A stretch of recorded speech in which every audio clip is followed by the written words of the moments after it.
O meu nome é André Costa Oliveira. O Triunfo da Morte, Il Trionfo della Morte, publicado em 1894, é um dos romances mais famosos de Gabriele D'Annunzio. Aos que não conhecem, D'Annunzio foi um dos mais sublimes e sensacionais poetas e escritores italianos, comparável por muitos ao próprio Dante Alighieri, inclusive. O Triunfo da Morte explora os temas da decadência moral, da obsessão, do niilismo e do conflito entre desejo e destruição. Além disso, é uma peça-chave no que se chamou de decadentismo, um movimento literário que enfatizava a exploração dos sentidos, a estética e o vazio existencial. Bom, contexto histórico e literário. A obra é influenciada pelo pensamento de Nietzsche, especialmente o conceito aí do niilismo, e pelas ideias do decadentismo europeu clássico, como as obras de autores como o britânico Oscar Wilde, entre vários outros. Bom, um brevíssimo resumo da trama.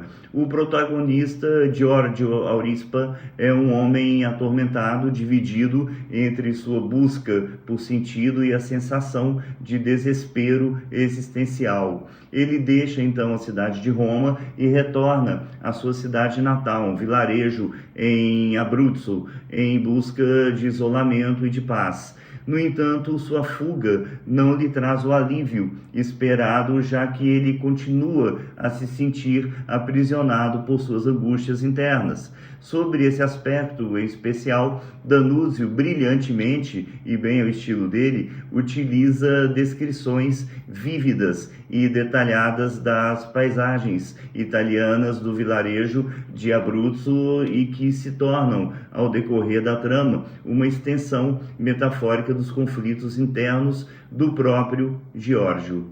Giorgio mantém uma relação intensa e destrutiva com sua amante Ippolita Sanzio, que simboliza tanto o prazer quanto a corrupção moral. A relação abusiva, confusa, conflituosa e marcada pela paixão, pela possessividade, pelo desgaste emocional.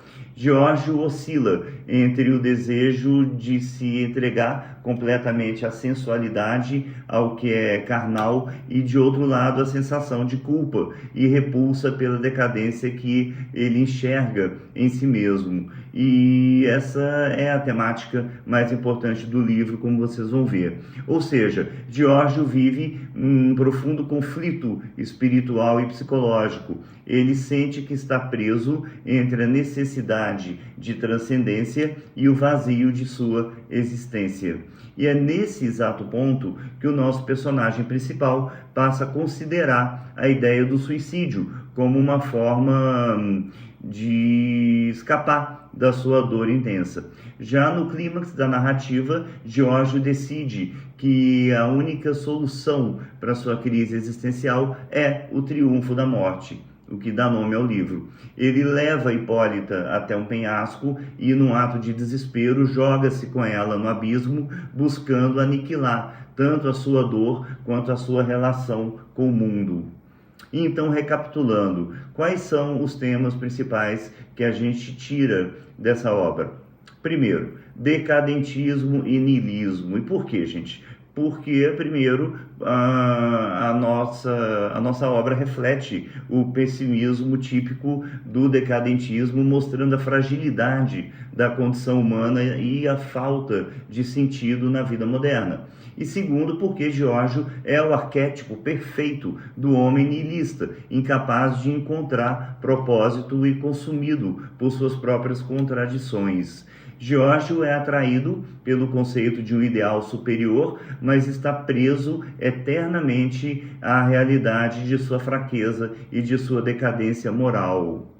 Segundo, erotismo e morte. E por que erotismo e morte? Porque a relação entre Giorgio e Hipólita, como vocês devem já ter percebido, é uma metáfora escancarada para a ligação entre o prazer e a destruição. Tanto que o triunfo da morte sugere que a morte é a única força realmente soberana na existência humana que triunfa sobre todos os outros desejos. E como é que a gente faria uma análise, então, mais à luz da psicologia ou da psicanálise da obra e de seus personagens? Bom, Danúzio mergulha fundo na mente do protagonista, oferecendo um retrato psicológico detalhadíssimo de um homem que é atormentado por sua incapacidade de lidar com suas emoções e desejos contraditórios. Giorgio é um personagem altamente complexo, introspectivo, que simboliza o colapso psicológico de uma sociedade em transição entre o idealismo romântico e aquilo que chamamos de desilusão da modernidade. Giorgio encarna o conflito psicanalítico fundamental entre os desejos inconscientes, o que eu pessoalmente elencaria como repressão. Nota-se que ele é um homem profundamente dividido entre dois extremos, tais sejam o desejo pelo prazer, que é o Eros, representado pela sensualidade e pela intensa relação com Hipólita, sua voluptuosa amante, né? E a atração profunda pela morte, Thanatos, que se fundamenta na fixação do niilismo, na falta de sentido à vida, na decadência e, finalmente, no suicídio. E aqui existe um detalhe interessante. Freud, por exemplo, defendia que o ser humano era constantemente influenciado por esses dois impulsos, contraditórios, é verdade, tais sejam o Eros e o Thanatos. E o nosso Giorgio? Nosso Giorgio permanentemente oscila entre esses polos que são a sua busca pelo prazer físico e emocional, com Hipólita representando a tentativa de encontrar sentido à vida por meio do desejo sexual, do impulso mundano, e ao mesmo tempo a tendência autodestrutiva que reflete um profundo impulso de morte e que culmina na tragédia final do livro. Fica claro, então, que Giorgio sente-se constantemente esmagado por um gigantesco sentimento de culpa que pode ser interpretado aí como a manifestação do superego. Ele é incapaz de reconciliar suas aspirações morais e espirituais com os seus desejos terrenos, o que intensifica ainda mais a sua angústia existencial. Há ainda algumas menções na obra sobre o pai de Giorgio, com o qual mantinha uma relação conflituosa, difícil, e pelo qual nutria claramente um desprezo, o que talvez aí simbolize uma luta por independência a fim de se livrar de uma figura opressiva que representava a autoridade e as tradições da época. E há também a mãe de nosso personagem, que é indiretamente e muito discretamente mencionada, mas que leva à ideia do vínculo maternal do qual Giorgio tenta se desvencilhar. E daí eu lhes pergunto, Giorgio seria então um anti-herói da trama? Também é possível que se interprete dessa forma. Primeiro, porque ele passa longe do que entendemos comumente como um herói tradicional. Aliás, bem ao contrário, né? Já que é um homem fraco, medíocre, mesquinho, egoísta e consumido por seu próprio sofrimento. Tanto que a sua decisão final é ao mesmo tempo trágica e simbólica, representando o fracasso absoluto e irremediável de um ser humano diante da busca por sentido à vida. E, à luz da psicanálise, como seria Hipólita nesse contexto? Gente, a Hipólita é o próprio arquétipo feminino. A Hipólita não é apenas uma personagem, uma amante, uma namorada. Ela é um símbolo da dualidade do prazer e da corrupção. E a sua relação conturbada com Giorgio reflete tanto a obsessão quanto a impossibilidade de redenção por meio do amor. Carl Jung afirmava que a ânima é a personificação do inconsciente feminino dentro do homem.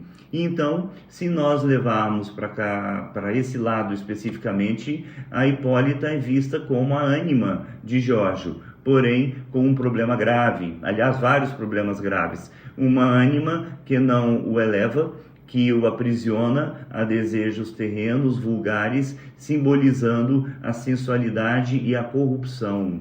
Uma ânima impetuosa, manipuladora e emocionalmente instável.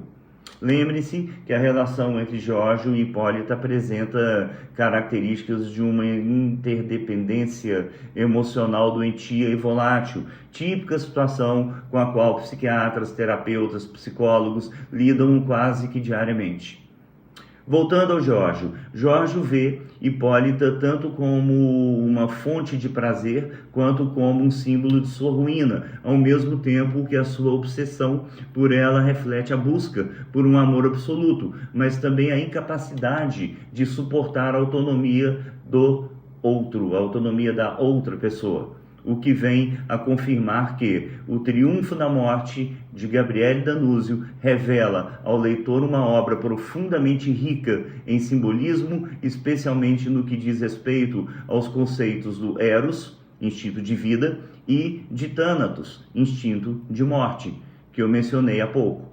Bem como, claro, as complexas dinâmicas inconscientes que regem os comportamentos dos personagens. E o último dos itens sobre os quais a gente vai falar um pouco hoje.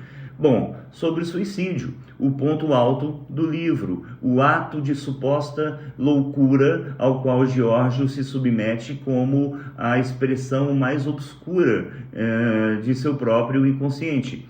O ato final de Giorgio, matar-se e matar Hipólita atirando-se com ela de um penhasco. É a manifestação extrema do impulso da morte. E esse trágico desfecho pode ser analisado à luz de várias teorias. Por exemplo, primeira delas, o suicídio como o triunfo absoluto de Thanatos. Freud definia o impulso de morte como uma força inerente ao ser humano, que busca a destruição e a destituição e a ausência total de tensão. E, precisamente nesse caso, o qual estamos discutindo, para Giorgio, o suicídio é visto como uma saída definitiva, peremptória, diante de um conflito interno insuportável e não menos torturante. Mais uma teoria, a ambivalência e a possessão em matar Hipólita. Giorgio não apenas busca a sua própria destruição, mas também a de Hipólita. É a linha do que nós chamamos de possessão eterna, impedindo que ela viva a vida sem ele, ou que ele não esteja em companhia dela em outro plano, qualquer que seja. Compreendam, as senhoras e os senhores, que na psicanálise a destruição do objeto amado pode sim ser vista também como característica e como tentativa inconsciente de se resolver conflito entre desejo e fusão, eros, e o constante medo da separação do objeto que se ama. Conflito esse que se perde a razão de existir quando ambos são defenestrados. E aí a gente volta à imagem do penhasco, com um espaço altamente simbólico, claro, pois que representa o limite entre a vida e a morte, o desejo e a aniquilação, no qual os corpos de ambos serão violados por fraturas múltiplas e ferimentos que os tornará completamente massacrados e despedaçados, descaracterizados, devastados, destruídos, enfim, daquilo que já foram um dia, inclusive.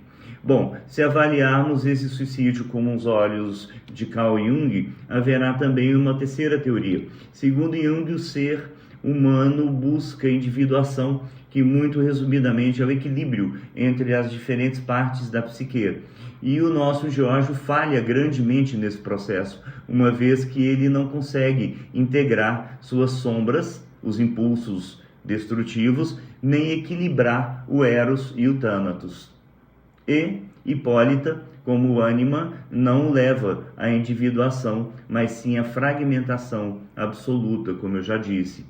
Minha conclusão sobre isso tudo: um romance puramente psicanalítico e uma leitura obrigatória a vocês todos. Aliás, lembrando que, invariavelmente, as leituras que trarei em mídias nas minhas aulas, mesmo as presenciais, serão obras literárias atemporais e arrebatadoras. Isso eu garanto a vocês todos. O Triunfo da Morte reflete a luta universal entre o desejo e a repressão, e entre a vida e a morte. A obra de Danuzio é uma exploração psicológica intensa e que profetiza muitas das ideias que a medicina, a psicanálise, a fisiologia, a filosofia, a sociologia, a bioquímica desenvolveriam no início do século XX.